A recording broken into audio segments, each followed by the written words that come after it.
Why does it say live 1 hour? I don't know. We live right now. Oh, okay. I'm on the Why thing. does it say live 1 hour? Yeah, we live right now. Where's it say that at? Or just on my screen where it says live and the countdown is up on the upper left corner? Or maybe it's just mine. I don't know. Where the red button is? Where it says live? Yeah. Yeah. Yeah, it don't say that. It says live 0:57 seconds. Oh, okay. Yeah, it's mine. Yeah. Oh wow, check this out. Hey, the proper term for the butt of the bread is the hill. Definitely. You know what I'm saying? And that's what we are in this world, bro. We're the fucking hill, man. You know what I'm saying? Anyway, Salaki about that. I want to start off by giving all praises and honor and glory to Yahweh, Hashem, Yahweh Shai, Bahashem, Gosh. I want to say double honor to the apostles and the bishop elders at Great Millstone for teaching his word in truth and sincerity and for ruling well. And salutations to our fellow Akim across the four corners of the globe, preaching and prophesying in the name of Yahweh Bashem Yahweh Shai. Hey, I'm the brother Gabar Yahweh. This is the brother Kahan Allah. Kind of we the brothers from GMS, two of the brothers from GMS Hawaii. Okay, and we got together. You know, we had jiu-jitsu tonight. You know, and you know, after we did our thing, our training.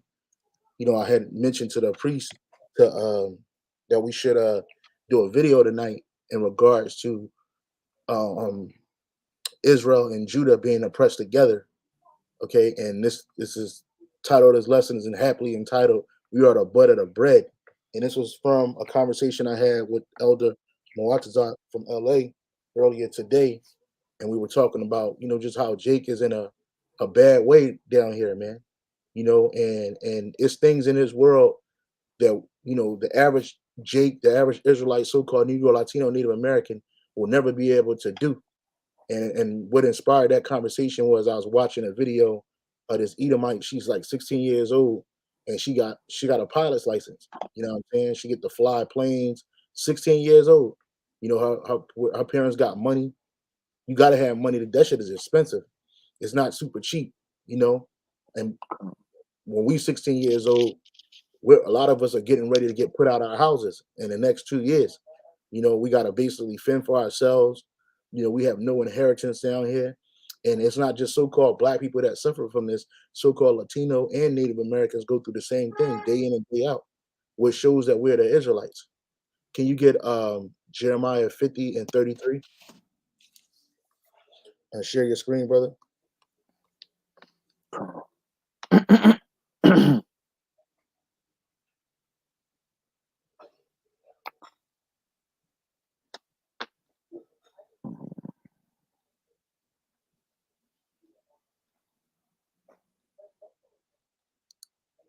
All right, this is Jeremiah 50 and verse 33. It says, "Thus saith the Lord of hosts, the children of Israel and the children of Judah were oppressed together, and all that took them captive held them fast. They refused to let them go." Right. And so here, where in the world are we oppressed together? Here in the United States, mainly. You know, this is where all the tribes are at. All the tribes can be found here in Babylon the Great. And we're in captivity all over the world. We got our people all over the Western and Eastern hemispheres, you know what I'm saying? But here in America, here in this place, the place of great deliverance, the place that's going to be destroyed, this devil has the children of Israel in complete captivity, okay, together. And it's the only time we ever been in captivity together. It says, "Thus saith the Lord, the children of the Lord of hosts, Yahweh Bashem Shai, the children of Israel and the children of Judah were oppressed what together." And we know that the first two major captivities the Assyrians taking away the northern kingdom, the Neo-Assyrian or Neo-Babylonian or Neo-Assyrian Babylonian Empire took away Judah, and we went separate places. Okay, we went to Babylon. They came to Assyria, and then they actually came to the Americas. All right, and so, and they had been sitting over here in this country until we got over here, and that's in the scriptures. Can you get Second Esdras chapter 2? Second Esdras chapter 2. I'm sorry. Is it Second Esdras? Yeah, Second Esdras. Second Esdras chapter 2. I think is and 40. What did it say? 2 and 40.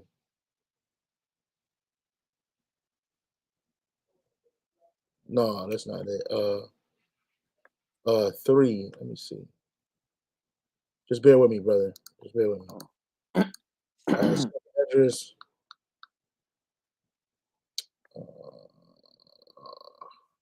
I don't got my sword in the house with me right now. What does it say, roughly paraphrasing? It says these when the Northern Kingdom they left their own country.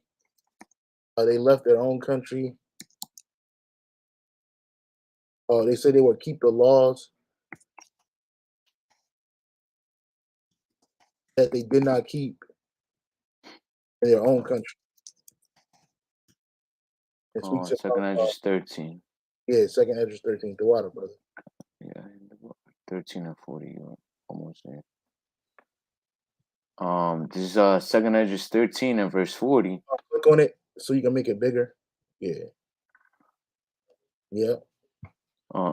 Second Esdras 13 and 40 says, "Those are the 10 tribes which were carried away prisoners out of their own land in the time of Hosea the king, whom Shalmaneser the king of Assyria led away captive, and he carried them out over the waters, and so came they into another land." You go to uh Yeah, keep on reading on here, 41 to 42. That's the yeah, one, right? I was looking at start at 39. Okay. This is Second Esdras 13 and 39. It says, "And Click whereas bigger. Yeah. thou sawest that he gathered another peaceable multitude unto him, those are the 10 tribes which were carried away prisoners out of their own land in the time of Hosea the king, whom Shalmaneser the king of Assyria led away captive, Yeah, and so he." Slakia. So when the Lord comes back, because he's gonna gather both houses, Judah and Israel. All right. The 10 lost tribes were the so-called Puerto Ricans, Dominicans, so-called Latinos, Hispanics, Native Americans, Native Indians of America. These were the 10 lost tribes. That's the other peaceable multitude that Yahweh Shai is coming to gather. All right. And he's gonna gather the Judah too, the house of Judah over here too, because we're mixed together here. We're in captivity together over here. All right. Keep reading. It says, "And he carried them over the waters, and so came they into another land. Hmm. But they took this counsel among themselves that they would leave the multitude of the heathen and go forth into a further country where never mankind dwelt." That further country where never mankind dwelt was America. And I'll get a real quick map, real quick. That place that the Northern Kingdom came was America. All right. It wasn't China. They didn't cross the Bering Strait. All right. They came to the Americas. And they knew about this place from King Solomon. When King Solomon used to send men over here to gather different resources from the Americas. All right. They came around. Syria is which I can make it bigger. Hold on. Gotta share the screen. Okay, yeah, I'm gonna share it. Give me a second. Okay. They came, yeah, right here. They came. Assyria, we know, is in the Middle East. All right. So Assyria is also a portion of Iraq too. In the ancient world, that's what it was. Right. So they left Syria, and you see Israel right here. They left here, and they came through the Gulf of Oman, around Saudi Arabia, came down around the Horn of Africa. All right. And then they came to the Americas, starting with South America, and they just migrated up into the Caribbean islands, into Mexico, United States, and Canada. All right, this is where the Northern Kingdom came, and we got plenty of proof of that. I have this book right here. I have this book right here. So I can't see it, but it's by Timothy R. Jenkins, and it's the 10 tribes of Israel, or their true history of the North American Indians, showing that they are the descendants of these 10 tribes. Because the Northern Kingdom, they called on the Lord, they kept the customs. Remember, the scripture says that they was going to go back to this. It says they were going to keep their customs. Sorry, I can't. Where's it at? Right here. That they might keep their statutes, which they never kept in their own land. And that's what caused the Northern Kingdom, as well as the Southern Kingdom, to be put out of the land of Israel at different times. But that's what caused us to go, is that we didn't keep those statutes. Okay, so it says right in this book right here. Let's see if I got something.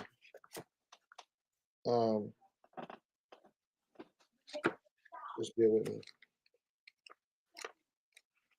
You can speak too, brother. If you got anything to say, man. But it's definitely a lot of evidence showing that the Northern Kingdom are the so-called Native American Indians, so-called Latinos, and Native Americans of the Americas, man. There's a lot of information. I don't want to make this a history lesson, so when I find the information, I'll bring it out. I know it was highlighted. But anyway, let's keep on reading, brother. So second Esdras 13 and 42, it says that they might keep there the statutes which they never kept in their own land. And they entered into Euphrates by the narrow places of the river. Right, and we just showed you that. It said they entered into the Euphrates, which we know that the Euphrates River comes through Mesopotamia, which you call Iraq, right here. Let's get a map of the Euphrates River.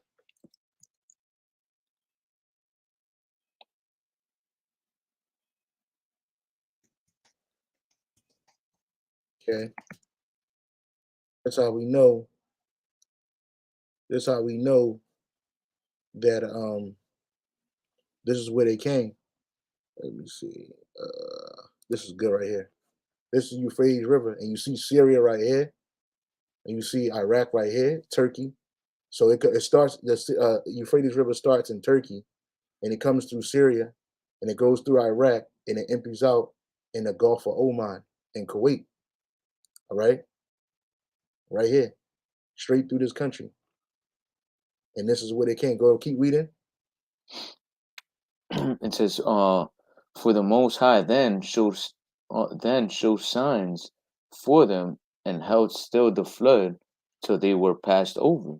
Right, because those to get in those oceans, you're going through the Indian Ocean, then you're gonna go around to the Atlantic. You know, those are rough seas, man. Okay, but the Lord Yahweh Bashar Shai held those still so that the children of Israel could come to the Americas. Keep reading. Verse 45, it says, "For through that country there was a great way to go, namely, of a year and a half, and the same region is called Arsareth." Keep reading. Then dwelled they there unto the latter time, and now when they shall begin to come. Who was the ones that was going to begin to come? The Southern Kingdom. the so-called Negroes, West Indians, and Haitians. And what brought us over here in bulk was the transatlantic slave trade. It brought us out of Europe. It's brought us out of West Africa, the interiors of Africa, west, what's it, central west Africa, West Africa, uh, Southwest Africa, and then the Central Africa in bulks. It brought us over here. What? So we was gonna dwell here until the latter end, which is the end that we're in today.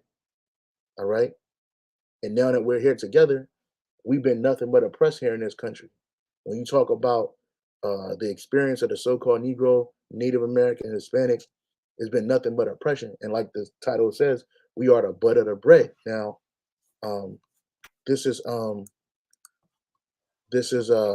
definition of the butt of the bread or the ends of the bread.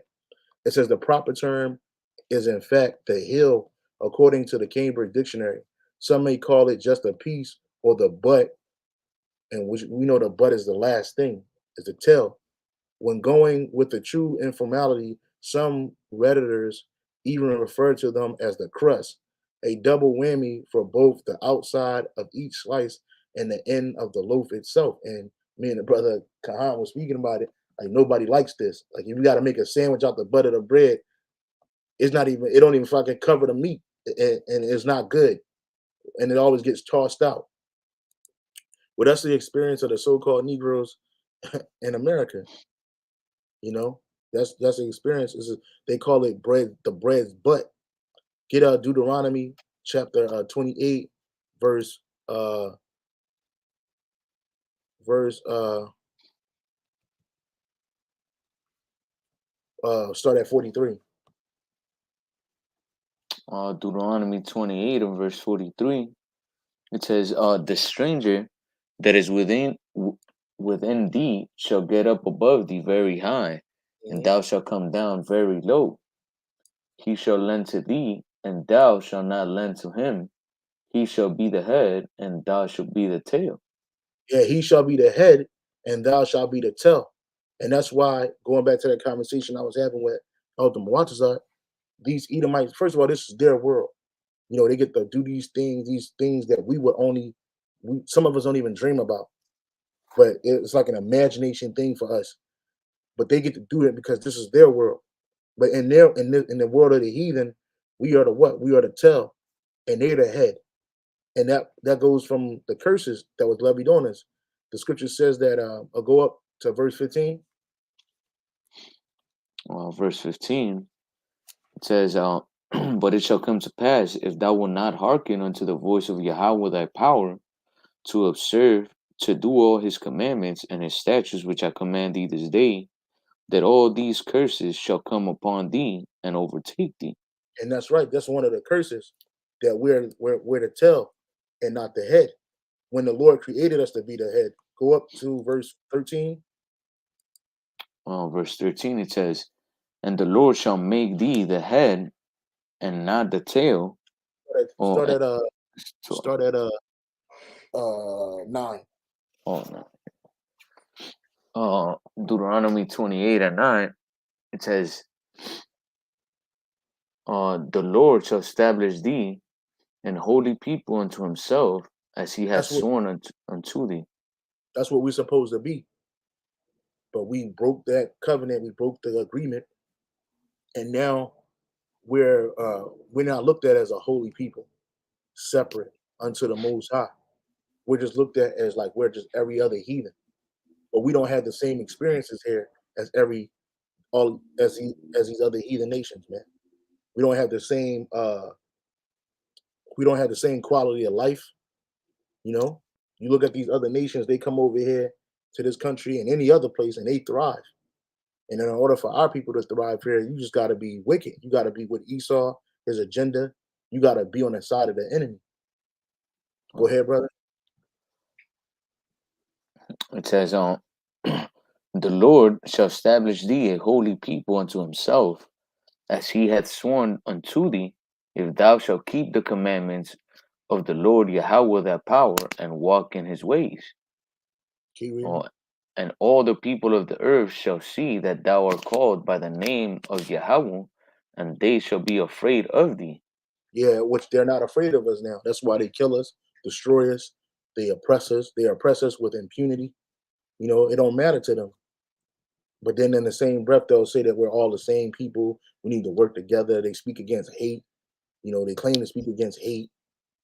When you speak the truth, they call it hate. But we experience nothing but hate here. And that's all the 12 tribes on that chart, starting from the so-called Negro, African American, all the way down to the so-called Mexican, so-called um, Hispanic. Keep reading. Um, it says, verse 11, it says, and the Lord shall make thee plenteous in goods, in the food of thy body, and in the food of thy cattle, and in the food of thy ground, and in Hmm. the land which the Lord Yahweh will swear unto thy fathers to give thee. Yeah, which The is Lord, the land of Israel. Go ahead. uh, the Lord shall open unto thee his good treasure, the heaven, to give the rain unto thy land in his season, and to bless all the work of thine hand, and thou shalt lend to many nations, and thou shalt not borrow. Yeah, and we're not doing that. We're not the head of no economics on this planet. Who's the head right now? Esau, Edom, and he in league with these other nations, showing you that we're not living through the blessings right now. But in the kingdom of heaven, we will. We're gonna lend to these nations, and they're not gonna lend to us.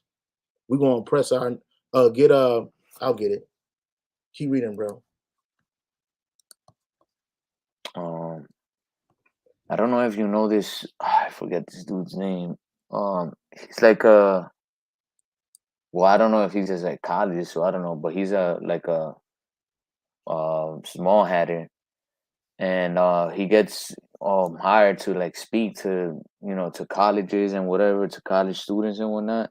Yeah. And I saw a video of him, and he was talking to like I believe they were probably like professors or something, but they were like Judahites, Mhm. and they were like telling the dude, they were like, oh, that there was like basically inequality between like blacks and you know especially the white races.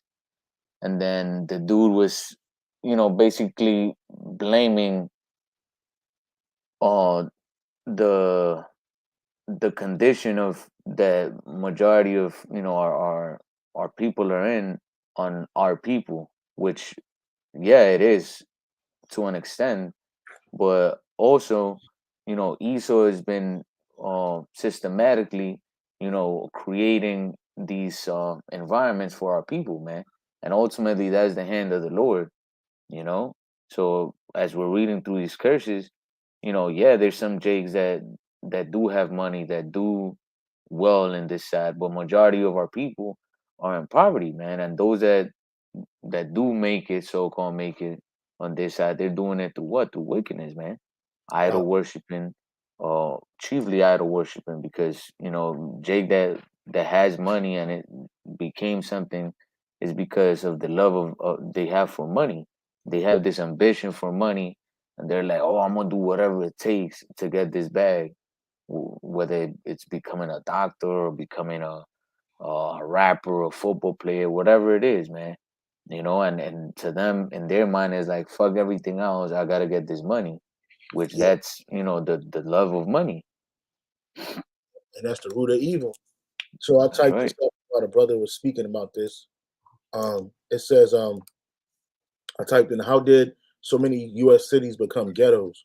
It says the origin of these areas are specific to the United States and its laws, which created ghettos through both legislation and private efforts to segregate America for political, economic, social, and ideological reasons, de jure and de facto segregation. And that's what these ghettos, that's what these places that our people live in. And when you go to the ghetto, who do you see there? You see the so-called Negro, the so-called Hispanics, okay? Native Americans are sprinkled in there too, but they got the reservations, and they're living like they're living through hell on there, you know? That's right. This is like the brother said, like, yeah, it's our fault that we're in this condition because we sin against the Lord. But these nations, they took it a step further, and they created what you see. You got these favelas all throughout South America. You know, I don't know what they call it in Colombia, but in Brazil, Jake, this is Jake living in squalor, man.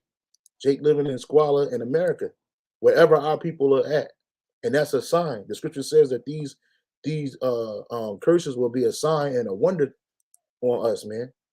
You know, Con, a sign and a wonder of what? That we're the Israelites, man. Because oh, the so-called white man don't live like this.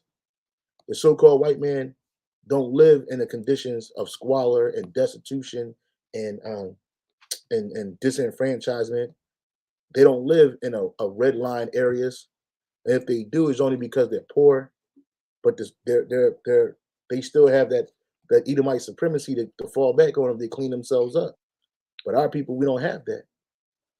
con. Because even in in South American countries, man, Jake is living in these conditions, but you see the what you would call the average Edomite, they don't necessarily have the billions and the trillions of dollars, but they're down there living the high life, man, and not in their chief, cities or chief country of Babylon the Great, but they're down there where Jake lives in the lands that they took from our people, living the high life, man.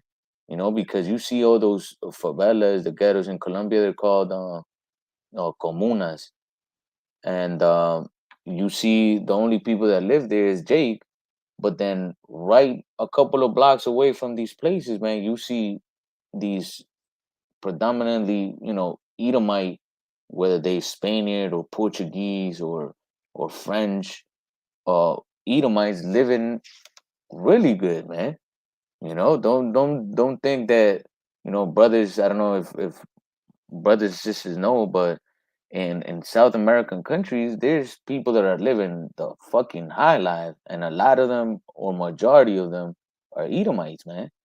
Or That look smart. like so-called, yeah, kind, and that look, they have like this mixed look, but they're either small hatters, Amalekites, or they're like Portuguese or Spaniards.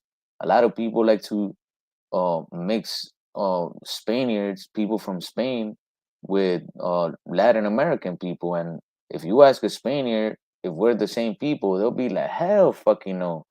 They look at the South American or Latin countries like if we're like the trash of the earth, Yep. And well, and those are Edomites. in this world we are, and these are Edomites. Like this is a similar. Like I had type in the wealthiest Colombian family, and they said the Santo Domingo family, whose They're all collect Edomites. whose collective fortunes make them among the richest families in the Americas. And it's the same thing when you go to Brazil. The Santiago family, Santo Domingo family is a Colombian family whose collective fortune makes them among the richest in the Americas. They have also been known to dominate the bear market. Um, I don't know these people. I never heard of them before. It says this is one of the people, Julio Mario Santo Domingo. It says he was born in Panama City. Julio Mario Santiago Benitez, the youngest of the four children. His older siblings were blah, blah, blah, blah.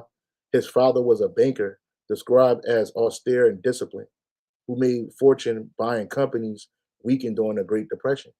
Yeah, ain't no Jake get to capitalize on that. This dude, he ain't one of our people, man. This dude's I don't know who he is, but he ain't no Israelite, and it's the same thing when you go to Brazil. Uh, Brazil's wealthiest families, right? You got the top 10 wealthiest people in Brazil, and they ain't no Afro Brazilians. I'm gonna tell you that right now, because Brazil has the largest population of Southern Kingdom down there in the Americas, in the world actually, and then America is right behind them. So it says right here, yeah, look, Edomites, Jorge Paulo Lamon. Look, more Edomites. Carlos Alberto Scupio, net worth $8.8 billion.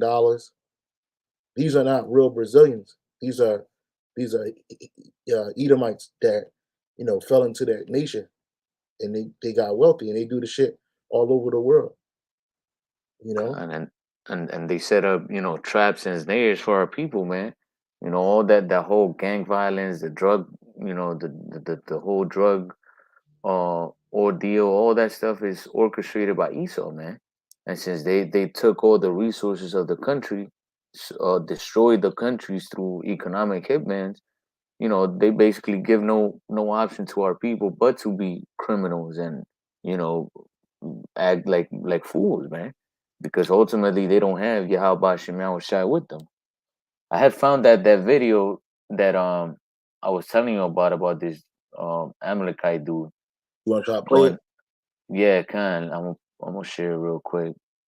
But I don't know if you could hear it.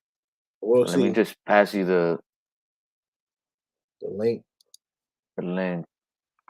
And yeah, every Yeah, time I try to play some sound, the mine doesn't really work. like the brother was saying about these different countries. I typed in the top natural resources in Brazil. Brazil is rich in a variety of natural resources and is the world's leading producer of tin, iron ore, and phosphate.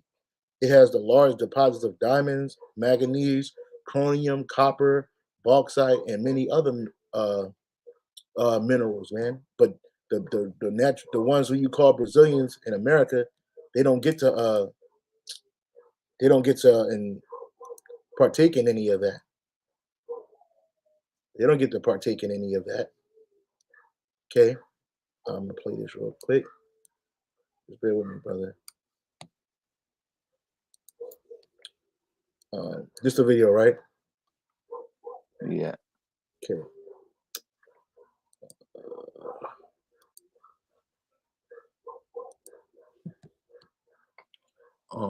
Which is it? Speaker debunks black poverty.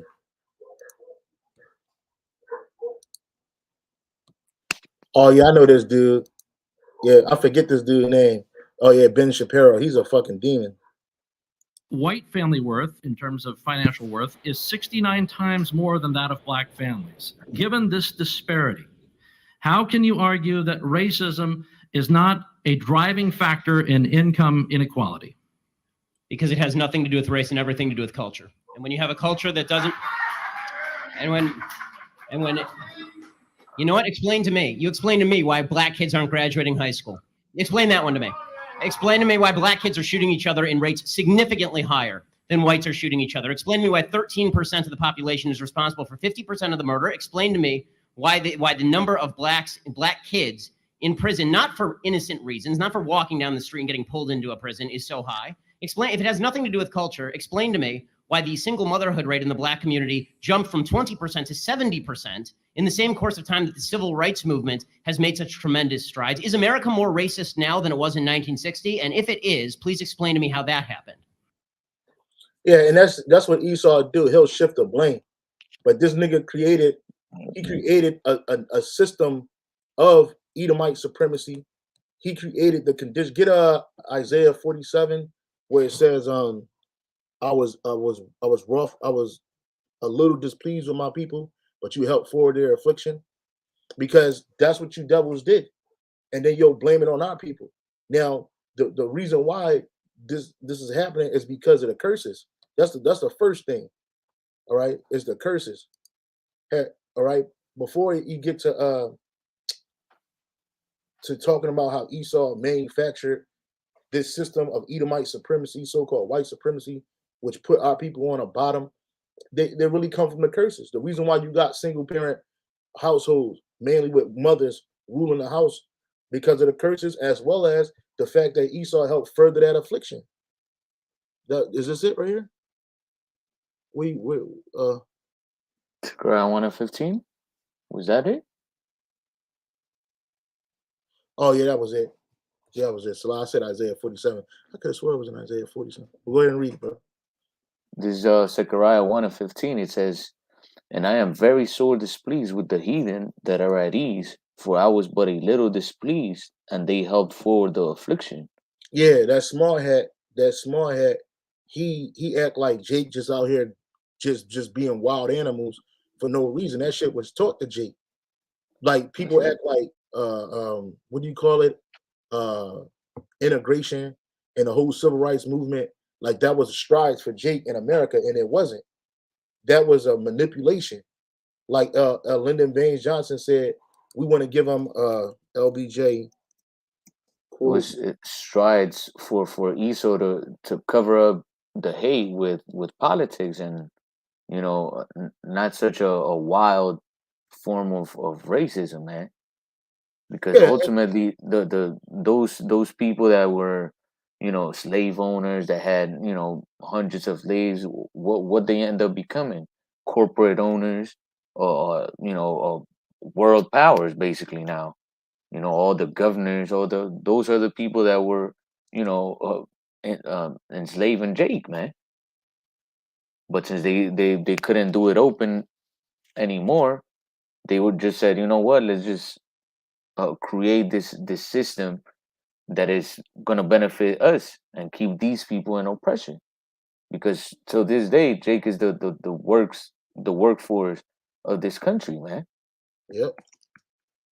I can't find a quote, but Lyndon Baines Johnson said a couple of things, but I found this quote from Lyndon Baines Johnson. Did Lyndon B. Johnson, let me hold on so I can. I found this quote right here.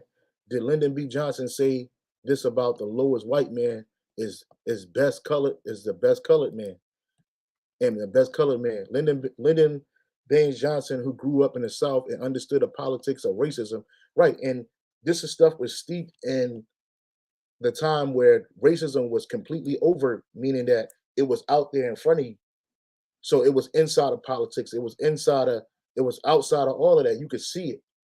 But after the whole integration period happened, the whole so-called civil rights movement happened, that shit systematically destroyed the fabric of the so-called Negro family, including the Latino family who came over here a few years later. They were already here, but they started really coming in mass later. And they go through the same thing, similar. But it was the first to attack the so-called colored man, the so-called black man, the so-called African-American man, so-called Negro, so the tribe of Judah. President Lyndon Baines Johnson, who grew up in the South and understood the politics of racism from inside, saw it in part as a ploy to divide and conquer, which Esau is always doing. President Lyndon B. Johnson once said, if you convince the lowest white man he's better than the best colored man, he won't notice you're picking his pocket. Exactly. And that's what the super elite do. That's why they gave these low-class Edomites white supremacy. That's why they think they're better than Jake. He won't notice you're picking his pocket, right? He don't notice he getting robbed. He'll give him somebody to look down on, and he'll empty his pockets for you. And this is what Lyndon Baines Johnson said. Let's go to some more racist Lyndon Baines Johnson quotes. Okay. Right. Yeah. It right here. It says, did LBJ say, I'll have those niggas voting Democratic for 200 years? And niggas disproportionately vote Democratic, man. It says unproven, but it's known. It says President Lyndon Baines Johnson once said, I'll have those niggas voting Democratic for 200 years. The viral origin circulating that attributes following a statement, Lyndon Baines Johnson, I'll have those niggers voting Democratic for 200 years. These Negroes, they're getting pretty uppity these days. And this is coming from your political spirit. So if he thinks like this, you already know all them Edomites on top was thinking like this. So they're going to create legislation that disproportionately marginalize so-called Negroes and Latinos and Native Americans. Oh yeah, they'll put your woman in power. You go to the Supreme Court, you got a so-called Latino woman, so-called black woman, so-called black man, and none of them people care about their people and apply to their people. They're not even in a position to enact change for their people. So it says these Negroes, they're getting pretty uppity these days, and that's a problem for us since they've got something now they never had before, the political pull to back up their uppityness. Now we got to do something about this. We got to give them a little something, just enough to quiet them down, not enough to make a difference. So going back to what Ben Shapiro was saying, he talking about why black people are disproportionately in prisons. You got something called the prison industrial complex. Go to Ezekiel 35 and 5. You know, and then go to Obadiah 1 and was it thou sendest thy mother's son, thy own mother's son? I think it's like 5 or 7, one of them. But go to this verse right here. See, this is the reason why we live in a system that's set up for Jake to go off. They had a thing in the 80s where they were dropping guns in the middle of neighborhoods, man, where so-called Negroes was at, man, from Chicago to LA. I'm sure they did it in the Philadelphia and New York too. They just dumped these military grade weapons, and Jake was just getting them. They used to have gun stores in the ghetto. They closed them. Then they got wine liquor stores all throughout the ghetto. So they keep you inebriated, keep you high, keep you drugged up. When the whole drug, because a lot of these murders and senseless killings or whatever, it stem from either weapons, illegal weapons or legal weapons and drugs, which both infiltrated the so-called Negro, Latino, Native American hoods. That's a part of oppression, man. For him to say what he was saying, the reason why most of these single parent homes is because of what? Because you had the introduction of welfare. You had the introduction of social programs that the only way you can get it if the man wasn't in the house. And then it became a tradition amongst Jake. It only take 1 or 2 generations and they just start following the program. You got it, brother. Slovakia. That's right. This is the book of Ezekiel 35 and 5. It says, because thou hast had a perpetual hatred and hast shed the blood of the children of Israel by the force of the sword in the time of their calamity, in the time that their iniquity had an end. Therefore, as I live, saith the Lord power, I will prepare thee unto blood, and blood shall pursue thee. Since thou hast not hated blood, even blood shall pursue thee. That's right. Break it down, brother. That's right. And that perpetual hatred, man, that Esau has, is been there since the beginning, since the garden, since they were in the womb, since Cain and Abel, since they were in the womb, in Rebecca's womb, even until now, man, and until the end, because Esau and Jacob are, opposites, good and evil, man. So Esau was never gonna stop, oppressing Jacob until Yahweh Shemel Shah established Jacob as the head, man, and give us what the blessings. So we see what Esau doing nothing but uh, destruction towards our people. And like we were talking about, what was this dude's name? That small Ben hatter? Shapiro. Khan. So he's talking like if the system didn't help or didn't push that culture upon Jake, man. That so-called black culture and Hispanic culture, Latino culture, all that stuff is pushed on our people through who? Through Esau, man. You look at Issachar and even in South America, that whole culture of being a drug lord and all that shit. Who put that shit upon our people, man? Esau.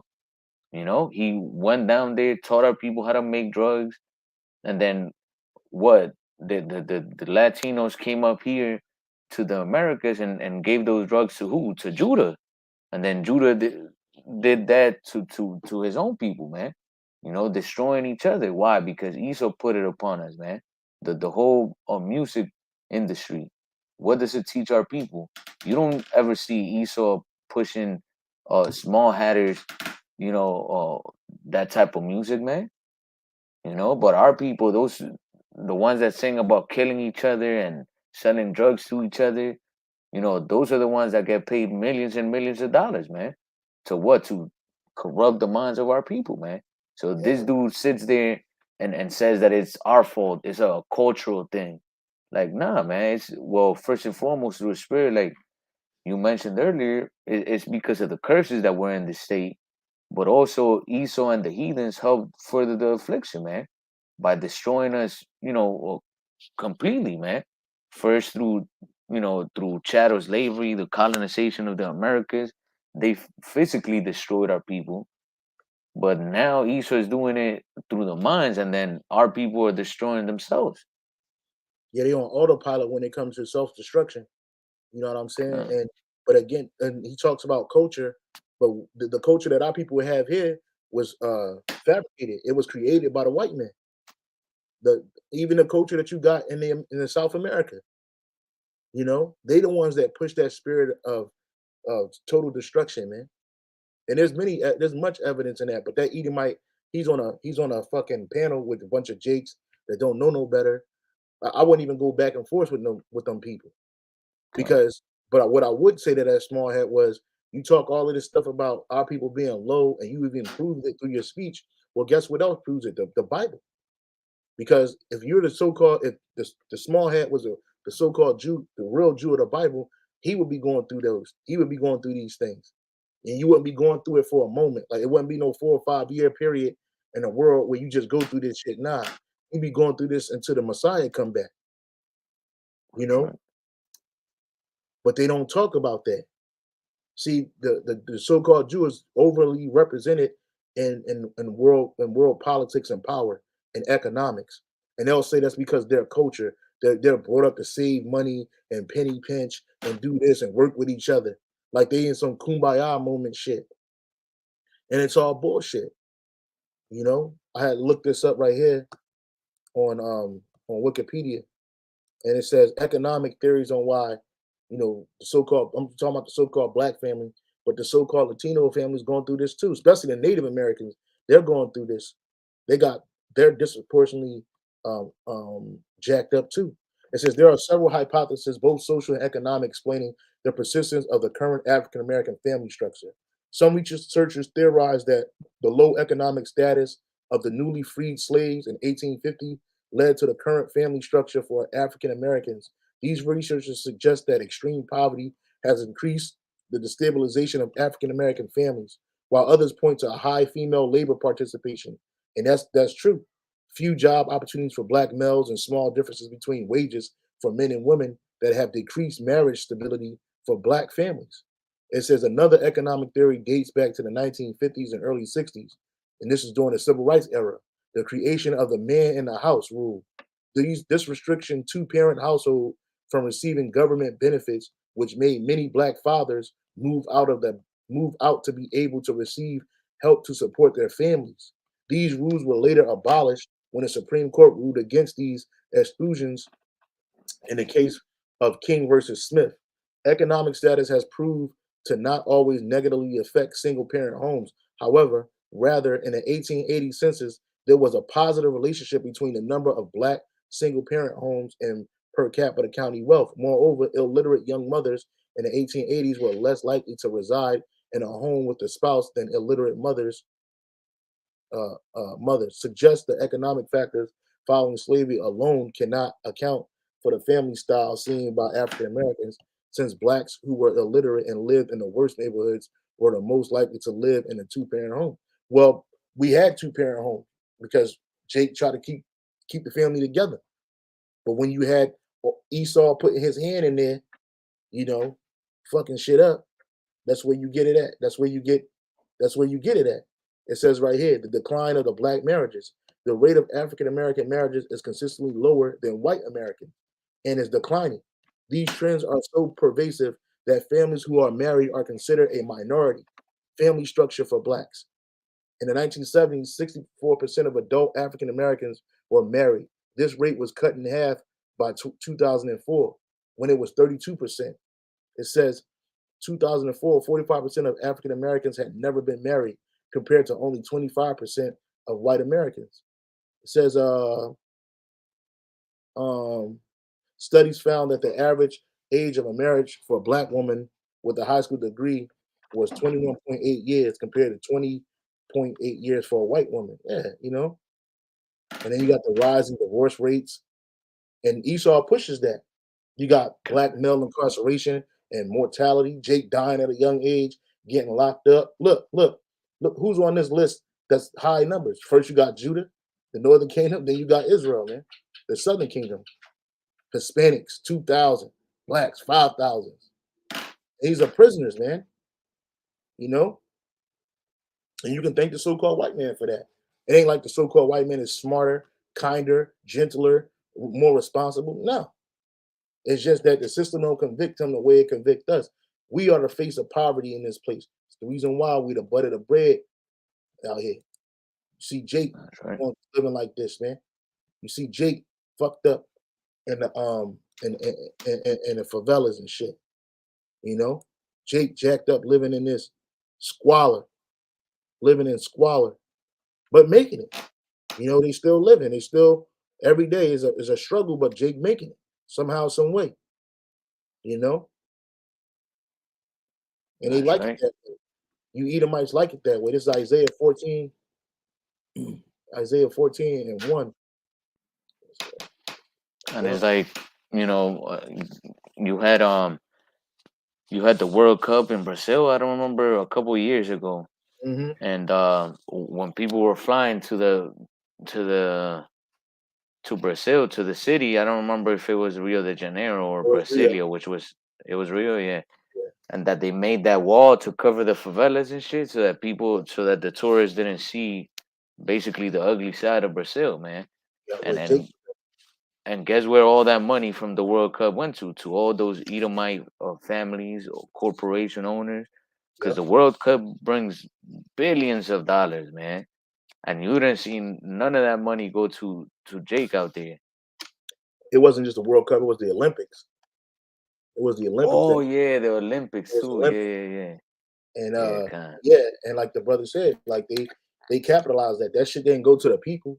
None of that money ever goes to the country's people. It goes to the ruling elite, the ruling class. You know, it's like a big Hogwarts game. You know, it's like Quidditch or some shit. All these witches and warlocks from these different schools come together and they play games and shit like it's all good. You know, fuck you people, man. Anyway, it's Isaiah 14 and 1. For the Lord will have mercy on Jacob. That's right. Yahweh Shalom Shah is going to have mercy on the nation of Israel and will yet choose Israel and set them in their own land. That didn't happen in 1948 because this is not our land. This is not our rest. No matter where we're at, we're not in our rest. We're in the hands of our captors. And the strangers shall be joined with them, and they shall cleave to the house of Jacob. And the people shall take them and bring them to their place. And the house of Israel shall possess them in the land for servants and handmaids. And they shall take them captives, whose captives they were. And they shall rule over their oppressors. Right. We're going to take you nations to our land in Israel, and y'all going to build our land. Okay. Y'all going to be oppressed. We're going to oppress y'all. We're going to destroy y'all. It says, the nations of the world will help the Lord's people to return. That's right, because y'all going to be bringing our people here too. The Jakes that don't get beamed up from here, wherever they at in the world, y'all going to bring them the fuck up out of there, and they're going to come home. You're going to bring them home. All right, it says, the nations of the world will help the Lord's people to return, and those who come to live in their land will serve them. So any of you nations you come to live in our land, which you ain't going to be living like we living, you're going to just be the servants in our land. If you live amongst our people, you're going to be a servant. And you're going to be relegated to a service class for eternity, man.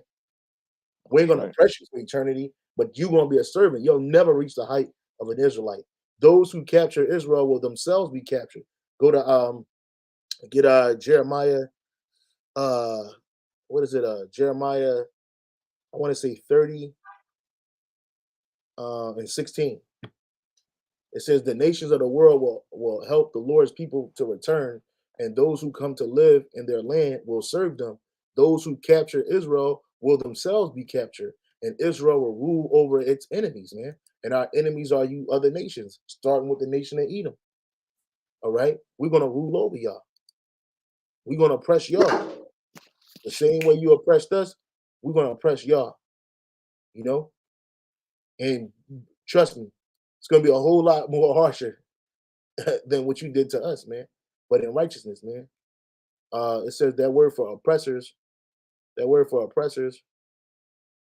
is nagash. And it says to drive, to oppress, to exact, demanding pressure. And that's what we have in these places. Taskmasters, ruler, oppressor, tyrant, Lord, exactor. And that's what you nations are. you nations are tyrants unto us. You know. You got Right. it, brother. There's Jeremiah 30:16. It says, "Therefore all they that devour thee shall be devoured, and all thine adversaries, every one of them, shall go into captivity, and they that spoil thee shall be a spoil, and all that prey upon thee will I give for a prey." Yeah, so just like you, our nations preyed upon us. We talked about some of that. We looked at some of the things that you nations did to us. We're gonna do to y'all, man. We're gonna oppress y'all. We're gonna take y'all captives. And every one of our adversaries, what shall go into captivity? Go read it in the NLT.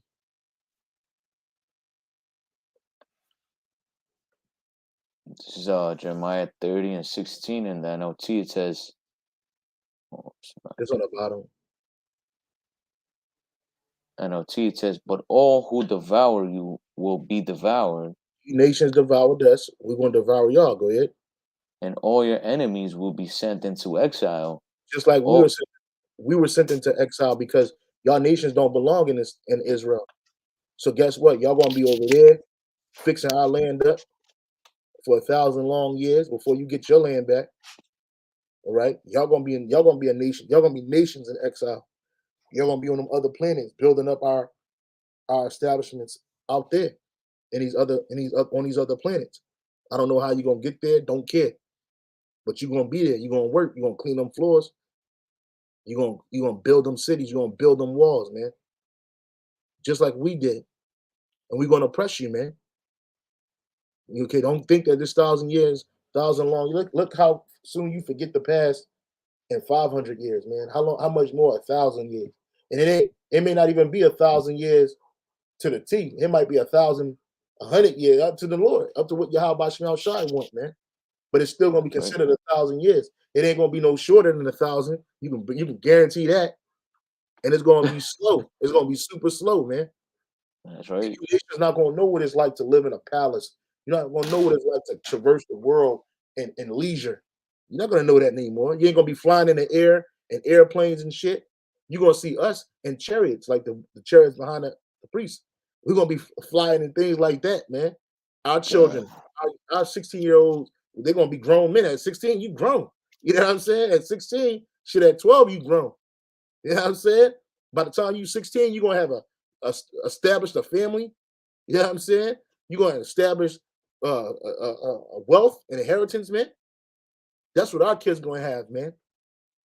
We ain't gonna know. Our children ain't never, just like you Edomites don't know what it's like to be impoverished. We ain't gonna know that. We're not the least of our people. Keep reading. it says, "And all your enemies will be sent into exile. All who plunder you will be plundered, and all who attack you will be attacked." Yeah, so you nations, you attacked us, you plundered us, y'all gonna be attacked. And we're gonna plunder y'all for y'all goods. That's right, When we come out of them chariots, we're not gonna be diplomatic with y'all. We is gonna be tyrannical, man. You know, in righteousness though. that's right. We're gonna bring a tyranny to this earth that's never happened before. Let me see if I can for tyranny. You know, tyranny. Check this out, brother. Tyranny, right? Y'all nations though, we're gonna be like General Zod out here, man. It says tyranny is extreme and extremely. Oh, sorry, slack here. Go back like that one. It says an extremely oppressive, unjust, or cruel ruler. And we're gonna be just. We're gonna be a just, cruel rulers, man. It says an absolute ruler who governs without restriction. And we're gonna do that under Yahweh Shah. We're gonna govern you nations without restrictions, just like y'all govern us without restrictions. Especially one who sees power illegally. Nah, we're gonna seize power legally, man. We're gonna seize power legally because it belongs to us. All right. All right. It belongs to us. A cruel and oppressive ruler. We're gonna be tyrants to y'all, man. You know what I mean? Because y'all been cruel and oppressive to us, you know. Salakia. We're gonna be tyrants to y'all. It says a cruel and oppressive ruler, man. Did not the Lord said we're gonna break the nations that with a rod of iron as a potter destroyer of a vessel, man? You know what I mean? That's oppression, man. You know, It says right there, Yep, you got it. the synonym, it says oppressor. Yeah, oppressor, dictator, oppressor, authoritarian. We're gonna have an authoritarian rule over you, man. Okay, authoritarian is authoritarian. See, that's a beautiful thing about Yahweh Shalom Shai, man. He make two things at a time. You know, one good, one bad, one hot, one cold. He does this. One strong, one weak.